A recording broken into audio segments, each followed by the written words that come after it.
കാലേ തസ്മിന്നേകദാ ശിരപാണിം മുക്ത്വാ യാതേ യാമുനം കാനനാദം ത്വയ്യുദ്ധാമഗ്രീഷ്മഭീഷ്മോഷ്മതപ്താ ഗോപാല വ്യാപിബൻ ക്ഷേളതോയം നശ്യജീവാൻ വിച്യുതാൻ ക്ഷ്മാദലേതാൻ വിശ്വാൻ പശ്യന്നച്യുതത്വം ദയാദ്ര പ്രാപ്യോപാദം ജീവയാമാസി തദ്രാ പീയൂഷാംഭോ വർഷിഭി ശ്രീകടാക്ഷൈ. എല്ലാവർക്കും നമസ്കാരം. ഇന്ന് ഞങ്ങൾ കളിക്കാൻ പോണത് കാളിയമർദ്ദനാണ്. കാളിയമർദ്ദനം എന്ന് പറയുമ്പോൾ അതിന് കുറച്ച് കഥ മുമ്പിലേക്ക് പറയാനുണ്ട്. പണ്ട് സൗഭരി എന്നൊരു മഹർഷി ഭഗവാനെ തപസ് ചെയ്യാനായിട്ട്, അത് ഗുരുവായൂരപ്പനെ തന്നെ തപസ് ചെയ്യാനായിട്ട്, ഈ കാടും നാടുമൊന്നും അല്ല ഭേദം എന്ന് വിചാരിച്ച് അത് ഏകാഗ്രതയ്ക്ക് വെള്ളത്തിൻ്റെ ഉള്ളിലാവാം തപസ് എന്ന് വിചാരിച്ച് കാളിന്തി ജലത്തിൽ തപസ് ചെയ്യാൻ തുടങ്ങി. കാളിന്തി ജലത്തിൻ്റെ ഉള്ളിലാണ്. പക്ഷേ എവിടെയായാലും ചില ആൾക്കാരുണ്ടാവും എന്നുള്ളതിന് ഉദാഹരണമായിട്ട് അവിടെയുള്ള മത്സ്യങ്ങൾ അവരെല്ലാവരും ഭോഗലോലന്മാരായിരുന്നു എന്നാണ്. മീനവ്രാതേ സ്നേഹവാൻ ഭോഗലോലേ. അവിടെയുള്ള മത്സ്യ സമൂഹം അവരൊക്കെ വിഷയസുഖത്തിൽ തൽപരരായിരുന്ന അവരെയൊക്കെ കണ്ടപ്പോൾ ഇദ്ദേഹത്തിന് അവരോട് വലിയ സ്നേഹമായി, മത്സ്യങ്ങൾ വലിയ സ്നേഹമായി. അങ്ങനെ ഇരിക്കുമ്പോഴാണ് ഗരുഡൻ ആ വഴിക്ക് വന്നത്. അപ്പോൾ ഗരുഡൻ വന്നപ്പോൾ ഗരുഡന് ഈ മത്സ്യങ്ങളെയൊക്കെ കണ്ടപ്പോൾ മോഹമായിട്ട് അതിലൊരു മത്സ്യത്തിനെ കൊത്തി തിന്നു. അത് ഈ മഹർഷി കണ്ടപ്പോൾ വലിയ സങ്കടമായി. അപ്പോൾ ഗരുഡനെ ശപിച്ചു, ഇനി ഇവിടെ വന്നിട്ട് ഇങ്ങനെയുള്ള ജീവികളെ തിന്നാണെങ്കിൽ നീ ജീവൻ വെടിയും, എൻ്റെ ജീവൻ പോവും എന്ന് ശപിച്ചു. അങ്ങനെ ശപിച്ച ഗരുഡന് ഇവിടെ വരാൻ പറ്റാണ്ടേയല്ലോ. ആ സമയത്താണ് കാളിയൻ മഹാവിഷസർപ്പാണ്, ഭയങ്കര വിഷമാണ്. ആ വിഷത്തിൽ കുറച്ച് അഹങ്കാരമുള്ള ആളാണ് കാളിയൻ. ആ കാളിയൻ ഈ ഗരുഡന് സർപ്പങ്ങളെല്ലാവരും കൂടിയിട്ട് സാധാരണ തങ്ങളെ വല്ലാണ്ട് ഉപദ്രവിക്കാതിരിക്കാൻ വേണ്ടിയിട്ട് ഒരു ബലി കൊടുക്കും ഈ വാവുന്നാളിൽ. അപ്പോൾ ഒരു തവണ ഈ കാളിയൻ തൻ്റെ ആ വിഷത്തിലുള്ള അഹങ്കാരം കൊണ്ട് ഗരുഡന് വെച്ചിട്ടുള്ള ബലി അവനോ തന്നെ അങ്ങോട്ട് ഭുജിച്ചു. അപ്പോൾ ഗരുഡന് ദേഷ്യം വന്നു. ഗരുഡൻ തൻ്റെ ചിറകുകൾ കൊണ്ട് കാളിയനെ അടിച്ച് ഓടിച്ചു എന്നാണ്. അപ്പോൾ അവിടുന്ന് രക്ഷയില്ലാണ്ട് ഗരുഡൻ വരാത്ത ഒരു സ്ഥലത്തേക്ക് വന്നു കാളിയൻ. അതെവിടെയാണ്? ഈ കാളിന്തി നദിയിലേക്കാണ് വന്നത്. ഇവിടേക്ക് ഗരുഡൻ വരില്ലല്ലോ എന്ന് വിചാരിച്ചിട്ടാണ് അവിടെ കൂടിയത്. പക്ഷേ അവിടെ വന്നപ്പോൾ എന്താ, ഈ ചുറ്റുമുള്ള ജീവികൾക്കെല്ലാം ആ പ്രയാസമായി. ഈ വിഷം, ഇത്രയും വിഷം, കൊട്ടും വിഷമാണുള്ളത് കാളിയന്. അപ്പോൾ കാളിയൻ്റെ വിഷം കാരണം അവിടെയുള്ള ചുറ്റും നദിയുടെ കരയ്ക്കൊക്കെ ഉള്ള വൃക്ഷങ്ങളൊക്കെ കരിഞ്ഞുപോയി. മുകളിൽ കൂടെ പോകുന്ന പക്ഷികളും കൂടി കരിഞ്ഞ് വീണു. അത്രയും വിഷമാണ്.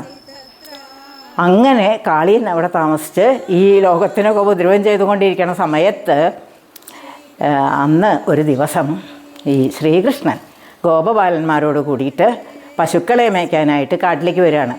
അന്ന് ബലരാമനെ കൂട്ടിയില്ല. നമ്മളൊരു പാട്ട് പാടും, എന്താണ്, ഓമനക്കുട്ടൻ ഗോവിന്ദൻ ബലരാമനെ കൂടെ കൂടാതെ. അത് കാളിയമർദ്ദനത്തിന് പോകാനുള്ള പുറപ്പാടാണ്. അപ്പോൾ അത് അങ്ങനെ ബലരാമനെ കൂടാതെ കൃഷ്ണൻ ഗോപന്മാരുമായിട്ട് പശുക്കളെ മേച്ചുകൊണ്ട് കാട്ടിലേക്കൊക്കെ വന്നു. അങ്ങനെ കാട്ടിൽ വന്ന് ഭയങ്കര ചൂട്, ക്ഷീണിച്ചു. ഈ പശുക്കളും ഗോപന്മാരും ഒക്കെ എവിടെയാണ് വെള്ളം കിട്ടുക നോക്കിയപ്പോൾ കാളിന്തി കണ്ടു. കാളിന്തി ജലം കുടിച്ചു.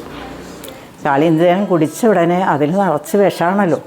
അപ്പോൾ ഇതൊക്കെ അങ്ങോട്ട് ചത്തു വീണപ്പോൾ കൃഷ്ണൻ നോക്കുമ്പോൾ എല്ലാവരും വീണു.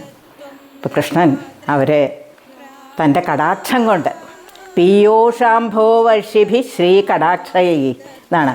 അമൃത് പൊഴിക്കുന്ന തൻ്റെ കടാക്ഷങ്ങൾ കൊണ്ട് നോക്കി അവരെയൊക്കെ ജീവിപ്പിച്ചു.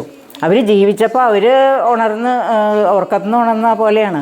അവർ പറഞ്ഞു, അയ്യോ ഇതിൽ വിഷമുണ്ടായിരുന്നു, ഈ വിഷത്തിന് ഇത്ര സുഖമാണോ? ഞങ്ങൾക്കൊക്കെ നല്ല രോമാഞ്ചം വരണു എന്ന് പറഞ്ഞു. ഈ കടാക്ഷം കൊണ്ടാണ് അവർക്ക് രോമാഞ്ചം. പക്ഷെ അവർ വിചാരിച്ചത് ഈ വിഷജലം കുടിച്ചിട്ട് ഞങ്ങൾക്കൊക്കെ നല്ല സുഖമായി എന്നാണ്. ശ്രീകൃഷ്ണനൊന്നും പറഞ്ഞില്ല. എന്തായാലും അവരൊക്കെ ജീവിച്ചു, വലിയ സന്തോഷമായി. അപ്പോൾ ശ്രീകൃഷ്ണൻ വിചാരിച്ചു ഈ കാളിയൻ്റെ അഹങ്കാരം ശമിപ്പിക്കാണ്ട് പറ്റില്ല. അപ്പോൾ അദ്ദേഹം അവിടെ അടുത്ത് നിന്നിരുന്ന ഒരു കടമ്പ വൃക്ഷം പണ്ട് ഗരുഡൻ തൻ്റെ അമ്മ വിനതയുടെ ദാസ്യം മാറ്റാനായിട്ട് സ്വർഗത്തു നിന്ന് ഈ അമൃതകുംഭം കൊണ്ടുവന്നു. ഈ അമൃതകുംഭം ഇവിടെ ഈ കടമ്പിൻ്റെ മുകളിൽ വെച്ച് വിശ്രമിച്ചു അത്രേ. അപ്പോൾ അതിൽ നിന്ന് 2-3 തുള്ളി അവിടെ ചാടിയതുകൊണ്ട് ഈ കടമ്പ് വൃക്ഷം മുഴുവൻ ഉണങ്ങിയിട്ടില്ല. മുഴുവൻ നല്ല അതിൽ തളിരും കൂടി ഉണങ്ങിയിട്ടില്ല എന്നാണ്. അപ്പോൾ ഇദ്ദേഹം ആ കടമ്പ് വൃക്ഷത്തിൻ്റെ മുകളിൽ കയറിയിട്ട് കാളിന്തി ജലത്തിലേക്ക് ചാടി. എവിടെയാണ് ഈ കാളിയൻ എന്നറിയാനായിട്ട് ചാടി. ഇപ്പോൾ വെള്ളമൊക്കെ കുറേ പൊങ്ങിയങ്ങട്. ഇദ്ദേഹം ചെറിയ കുട്ടിയാണ് പറഞ്ഞിട്ട് കാര്യമില്ല, ഇദ്ദേഹത്തിൻ്റെ ഉള്ളിലാണല്ലോ പ്രപഞ്ചം മുഴുവൻ. ചാടി ഇപ്പോൾ ഈ വെള്ളം അങ്ങോട്ട് കരയ്ക്ക് ഏന്തി ഇങ്ങനെ തുളിച്ചപ്പോൾ അപ്പോൾ കാളിയൻ ഇതാരാണ് ഈ കാളിന്തി ജലത്തിലേക്ക് ഇവിടേക്ക് വരാൻ ആരാണെന്ന് വിചാരിച്ച് കാളിയൻ വേഗം ഇവിടേക്ക് നീന്തി വന്നു. കൃഷ്ണനെ കണ്ടു, ദേഷ്യം വന്നിട്ട് കൃഷ്ണനെ അങ്ങോട്ട് വരിഞ്ഞ് ചുറ്റി. അപ്പോഴേക്കും ഈ ഗോപന്മാരൊക്കെ കണ്ടു കരഞ്ഞു തുടങ്ങി. അവരെല്ലാവരും കൂടി നിലവിളിച്ചു. ഈ കൃഷ്ണൻ വരിഞ്ഞൊരു കൃഷ്ണനെ കാണാനില്ലേണ്ടേ എന്നാണ് പറയണത്. ഈ പാമ്പ് ചുറ്റിയിട്ട് 1000 ഫണങ്ങളാണ് ഈ കാളിയനെന്നാണ് പറയണത്. അപ്പം അത്രയും കറുത്ത നിറവാണ്. അപ്പോഴേക്കും എല്ലാവരും കരഞ്ഞു. അവരും കൂടി വെള്ളത്തിലേക്ക് ചാടി മരിക്കണമെന്നൊക്കെ ഈ ദൈവത്യാഗം ചെയ്യാനായിട്ട് പുറപ്പെട്ടു. കുട്ടികളും ഇവർ കണ്ടു നിൽക്കണവരൊക്കെ.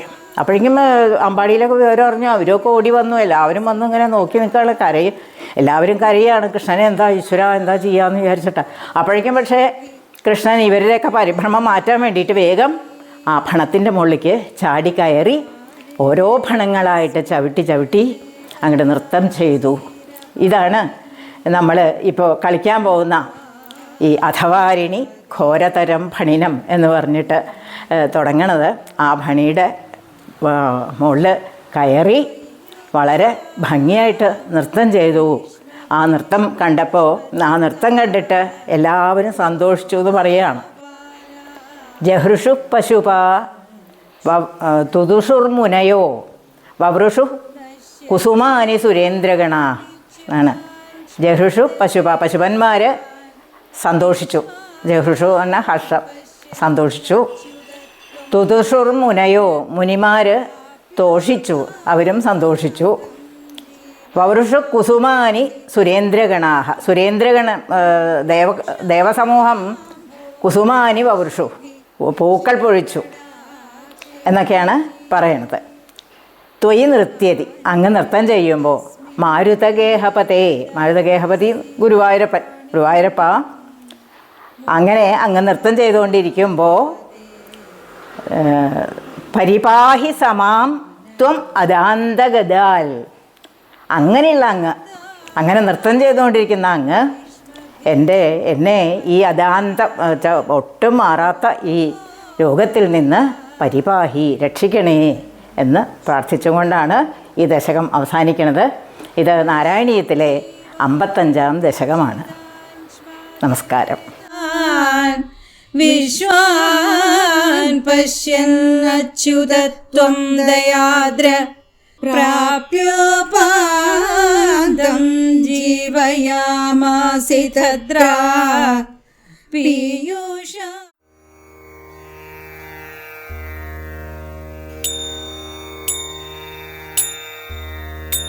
അഥവാരിണി ഘോരതരം ഫണിനം പ്രതിവാരയിതും കൃതധീർഭഗവൻ ദ്രുതമാരിതീരഗണീപതരും വിഷമാരുതശോഷിതപർണജയം അധിരൂഹ്യ പദാംബുരുഹേണ ച തം നവപല്ലവതുല്യമനോജ്ഞരുചാ ഹൃദവാരിണി ദൂരതരം ന്യപത പരിഘൂർണിതഘോരതരംഗഗണേ ഭുവനത്രയ ഭാരഭൃത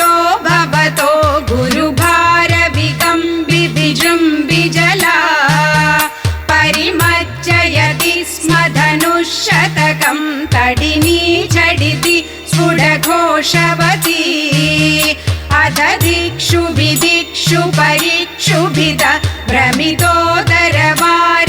नादभरे उदगादुदगादुरगाधिपति स्वदुपान्दमशान्दरुषान्दमना भणशृङ्गसहस्रविनिस्रमर ज्वलदग्निकणोग्रविशाम्बुधरम् पुरदः फणिनं समलोकयता बहुशृङ्गिणमञ्जनशैलमिव ज्वलदक्षिपरीक्षरदुग्रविष स्वशनोष्मभर समहाभुजगा परिदश्य भवन्तमनन्तबलं समवेष्टयतस्फुटचेष्टमहो अविलोक्य भवन्तमथाकुलिते तडगामिनि बालकथेनुगणे व्रजगेहतलेऽप्यनिमित्तशतं समुदीक्ष्य गता यमुनां पशुपा अखिलेषु विभो भवदीयदशा अवलोक्य जिहासुषु जीवभरम् फणिबन्धनमाशु विमुच्य जवा दुदगम्यदहासजुषा भवता अधिरुह्य ततः फणिराजफणाननृते भवता मृदुपादरुचा कलशिञ्जितनूपुरमञ्जुमिळ करकङ्कणसङ्कुलसङ्क्वणितम् जगृषु पशुपास्तु तुषुर्मुनयो ववृषु कुसुमानि सुरेन्द्रगणा त्वयि मृत्यलिमारुतगेहपते परिपाहि समा त्वमदान्द्रगदा त्वयि मृत्यदिमारुतगेहपते परिपाहि